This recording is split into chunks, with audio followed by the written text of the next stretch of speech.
আমার ভিডিও কিন্তু ভাইরাল হয়ে যায়, সাবধান। নারায়ণগঞ্জের অধিকাংশ যাতায়াত এই নৌকার মাধ্যমে হয় মানুষের।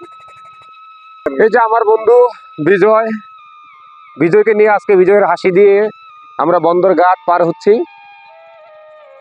চমৎকার এই দৃশ্য দেখা যায় আমাদের বন্দর ঘাটের। মুহূর্তে একেবারে ঘাটের কাছে চলে আসলাম। এই নারায়ণগঞ্জ জেলার বন্দরের যে ঘাট, এই ঘাটটি একটি ঐতিহাসিক ঘাট, যেখানে ব্যবসা বাণিজ্যের কেন্দ্রবিন্দু।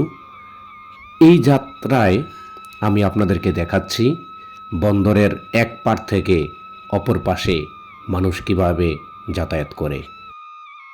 নারায়ণগঞ্জের অধিকাংশ যাতায়াত এই নৌকার মাধ্যমে হয় মানুষের। এই প্রান্ত থেকে অন্য প্রান্তে যাওয়ার জন্য ঠিক তারা এই 80-র দশকের যে নৌকা, সেই ডিঙ্গি নৌকায় করে মানুষ এই পার থেকে ওই পারে যাতায়াত করে। আমাদের নারায়ণগঞ্জের বন্দরের যে ঐতিহাসিক লঞ্চঘাট, সেই লঞ্চঘাটের পাশেই এক প্রান্ত থেকে অন্য প্রান্তে মানুষকে যাতায়াতের জন্য এই নৌকায় করেই যেতে হয়। এই যে আমার বন্ধু বিজয়, বিজয়কে নিয়ে আজকে বিজয়ের হাসি দিয়ে আমরা বন্দর ঘাট পার হচ্ছি। চমৎকার এই দৃশ্য দেখা যায় আমাদের বন্দর ঘাটের। ভালো লাগছে, কারণ এই পরিবেশ সচরাচর বিভিন্ন জায়গায় দেখা যায় না।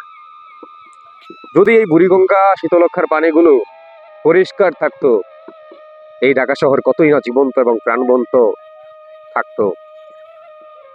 এই পানি, এই পরিবেশ, এই জায়গা, যদিও পানিতে একেবারে দূষণ, তারপরেও প্রাণ জুড়িয়ে যায়। মুহূর্তে এর কাছে চলে আসলাম।